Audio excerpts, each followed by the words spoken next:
तो good morning आप सभी व्यूअर्स को इस खूबसूरत मॉर्निंग के साथ। नमस्कार, आप देख रहे हैं फिट इंडिया का सुपर हिट बुलेटिन। आपके साथ मैं हूं दीपिका यादव। नमस्कार, गुड मॉर्निंग आप सबके साथ में मैं हूं साक्षी मिश्रा। तो आज सेंट्रल पार्क सीपी से हम मौजूद हैं और दिखाएंगे आपको देश और दुनिया की हर ब्रेकिंग न्यूज, हर बड़ी खबर। हर खबर एक अलग अंदाज में, हर अपडेट के साथ में, हर डिटेल के साथ में आपके सामने रखेंगे।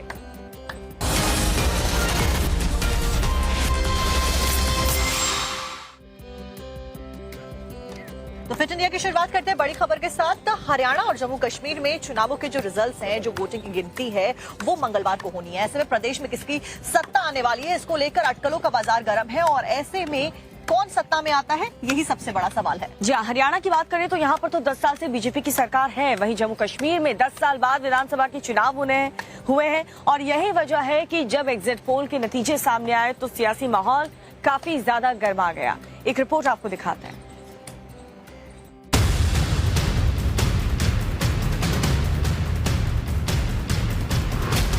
दो राज्य,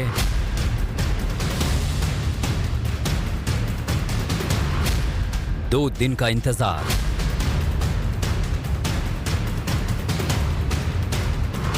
दो बड़े फैसले आने वाले हैं।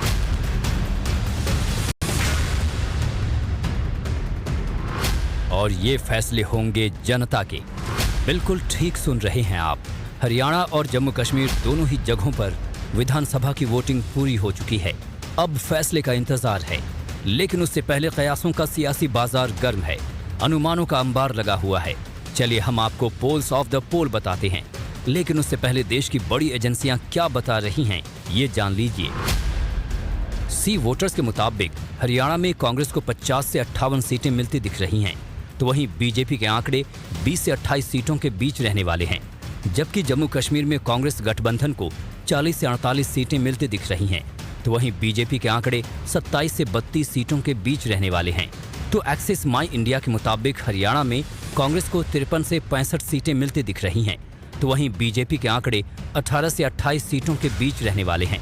जबकि जम्मू कश्मीर में कांग्रेस गठबंधन को 35 से 45 सीटें मिलती दिख रही हैं, तो वहीं बीजेपी के आंकड़े 24 से 34 सीटों के बीच रहने वाले हैं।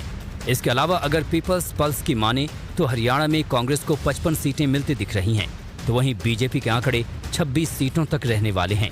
जबकि जम्मू कश्मीर में कांग्रेस गठबंधन को 46 से 50 सीटें मिलती दिख रही हैं, तो वहीं बीजेपी के आंकड़े 23 से 27 सीटों के बीच रहने वाले हैं। ये तो हैं एजेंसियों के अनुमान। अगर जुबानी दावों की बात की जाए तो कांग्रेस एग्जिट पोल से गदगद नजर आ रही है। Exit poll, I don't know. Still, I don't know. But I know my poll, my assessment. We are forming the government with comfortable majority. You will see on the 8th, people have decided Congress is going to form the government. वहीं BJP तीसरी बार अपनी जीत का दावा करती नजर आ रही है। कांग्रेस का कहीं खाता नहीं खुल रहा, आप देख लेना।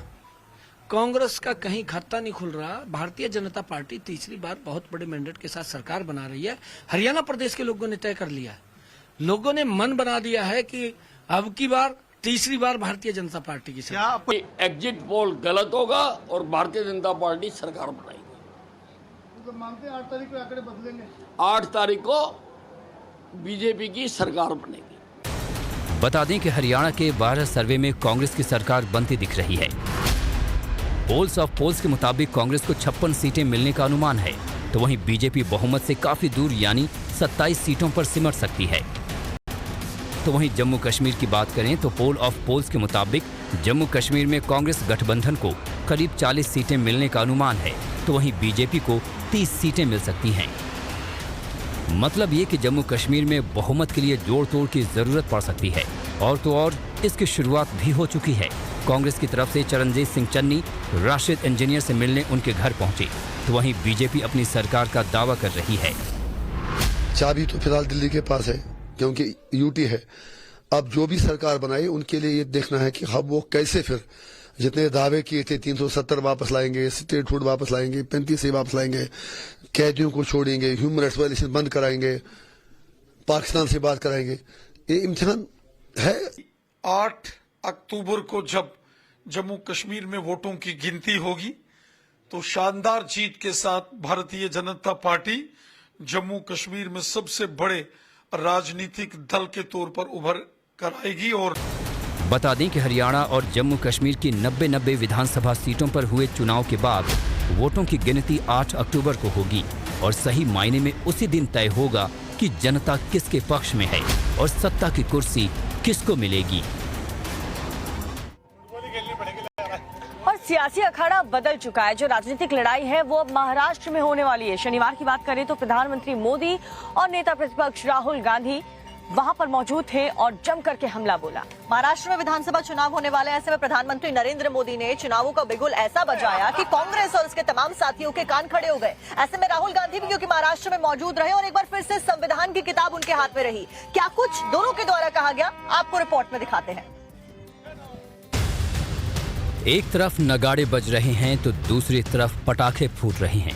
कोई मंदिर में शीश झुका रहा है तो कोई शिवाजी की मूर्ति लगवा रहा है, क्योंकि चुनाव करीब है और सियासत किसी जंग से कम नहीं। इसके मैदान बदलते रहते हैं और अब की बार इस सियासी महासमर का जो नया मैदान है वो है महाराष्ट्र, जहां शनिवार को पीएम मोदी और राहुल गांधी दोनों पहुंचे और दोनों ने एक दूसरे पर कई आरोप मढ़े। सबसे पहले बात प्रधानमंत्री की, जिन्होंने कांग्रेस पर समाज को बांटने का आरोप लगाया। कांग्रेस और उसके साथियों का एक ही मिशन है, समाज को बांटो, लोगों को बांटो और सत्ता पर कब्जा करो। दरअसल प्रधानमंत्री मोदी महाराष्ट्र के दौरे पर थे, जहां ठाणे के वाशिम से उन्होंने अपने महाराष्ट्र दौरे की शुरुआत की और प्रदेश में होने वाले विधानसभा चुनाव का एजेंडा भी सेट कर दिया। प्रधानमंत्री ने लोगों को कांग्रेस के बांटने वाले मंसूबे से सावधान रहने की अपील की। हमें अतीत से सबक लेना है, हमें हमारी एकता को ही देश की ढाल बनाना है। हमें याद रखना है, अगर हम बटेंगे तो बांटने वाले महफिल सजाएंगे। प्रधानमंत्री के अलावा नेता प्रतिपक्ष यानी राहुल गांधी भी महाराष्ट्र के दौरे पर रहे। उन्होंने कोल्हापुर में शिवाजी महाराज की मूर्ति का उद्घाटन किया। इस दौरान उन्होंने बीजेपी पर न सिर्फ जमकर हमला बोला, बल्कि उसे संविधान के साथ ही शिवाजी की विचारधारा का विरोधी भी करार दिया। इनके समय भी यही लड़ाई चल रही थी। जब इनका राज अभिषेक होना था, उसी विचारधारा ने राज अभिषेक नहीं होने दिया। ये कोई नई बात नहीं है। ये मत सोचिए कि भैया ये नई लड़ाई चल रही है, कॉन्स्टिट्यूशन की लड़ाई नहीं है, नहीं है। ये हजारों साल पुरानी लड़ाई है और वही विचारधारा की लड़ाई है जिससे शिवाजी लड़े थे, शिवाजी महाराज लड़े थे। उसी के खिलाफ, उसी विचारधारा के साथ आज कांग्रेस पार्टी लड़ रही है।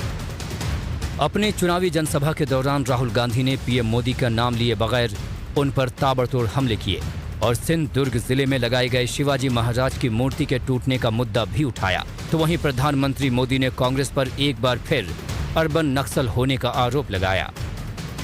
कांग्रेस के असली रंग खुलकर सामने आ गए हैं। कांग्रेस को अब अर्बन नक्सल का गैंग चला रहा है। पूरी दुनिया में जो लोग भारत को आगे बढ़ने से रोकना चाहते हैं, कांग्रेस अब खुलकर उनके साथ खड़ी है। छत्रपति शिवाजी। और इस वक्त वडोदरा से एक बड़ी खबर आपको बताते हैं, जिसमें नाबालिग से हुए गैंग रेप की घटना को लेकर के बहुत बड़ी खबर मिल रही है, जहां पर गुजरात की गृह मंत्री ने आरोपियों को लेकर के एक बहुत बड़ा ऐलान दिया है। सूरत के नवरात्रि पंडाल में हर्ष संघवी ने सौगंध ली है। एक एक पुलिस जवान का खून उबल रहा है, जल्द से जल्द आरोपियों पर कार्रवाई होगी। दरअसल सूरत में एक नवरात्रि पंडाल में पहुंचे गुजरात के गृह मंत्री हर्ष संघवी बेहद भावुक नजर आए। उन्होंने वडोदरा में नाबालिग बेटी के साथ में हुए गैंगरेप के मामले में शामिल आरोपियों के खिलाफ कड़ी कार्रवाई की सौगंध ली और जल्द से जल्द बड़ी कार्रवाई का भरोसा भी दिलवाया। મારી એક ગુજરાતની દીકરી જોડે ચાલે જે પ્રકારની ઘટના બની છે, માં અંબાના ચરણોમાં વંદન કરીને, માં અંબાને પ્રાર્થના કરીને એક જ મનોકામના માંગી છે કે માં અંબા આ ગુજરાતના એક પોલીસ જવાનોનું લોહી ઉકલી ગયું છે.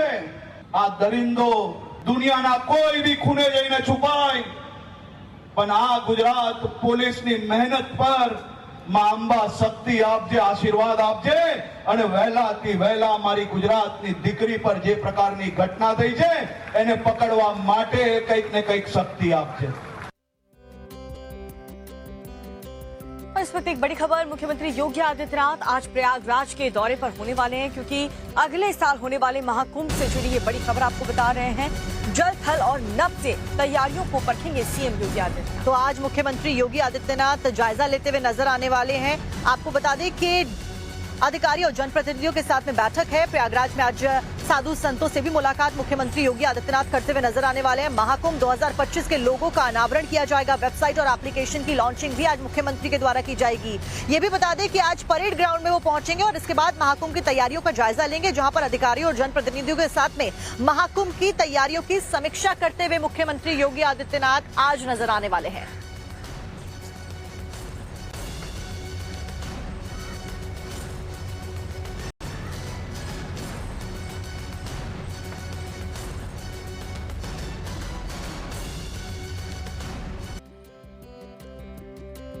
और इस बीच सीधे रुख करेंगे बड़ी खबर का दिल्ली से, जहां से पूर्व मुख्यमंत्री अरविंद केजरीवाल आज जनता की अदालत लगाने वाले हैं। एक बार फिर से जनता के बीच में वो मौजूद रहने वाले हैं, जनता की बातें सुनने वाले हैं। तो ये बड़ी जानकारी दिल्ली से सुबह 11 बजे का समय दिया गया है, जब अरविंद केजरीवाल जनता की अदालत आज लगाने वाले हैं। छत्रसाल स्टेडियम में जनता के बीच में केजरीवाल रहेंगे। दूसरी बार जनता की अदालत में केजरीवाल इस दौरान पेश होते हुए नजर आने वाले हैं। क्या कुछ उनके द्वारा कहा जाता है, किया जाता है, देखना महत्वपूर्ण होगा। इससे पहले 22 सितंबर को जंतर मंतर पर भी ऐसा एक कार्यक्रम अरविंद केजरीवाल के द्वारा रखा गया था। तो अरविंद केजरीवाल ऐलान कर चुके हैं कि वो दोबारा मुख्यमंत्री की कुर्सी पर तभी बैठेंगे जब तक दिल्ली की जनता एक बार फिर से चुनाव में जिता करके उन्हें ईमानदारी का सर्टिफिकेट नहीं दे देती, जिसको लेकर आज सुबह 11 बजे केजरीवाल छत्रसाल स्टेडियम में जनता की अदालत लगाएंगे। तो दिल्ली की आबकारी नीति में कथित घोटाले के मामले में सुप्रीम कोर्ट से जमानत मिलने और दिल्ली के मुख्यमंत्री पद से इस्तीफा देने के बाद अरविंद केजरीवाल दूसरी बार जनता की अदालत में आज पहुंचने वाले हैं।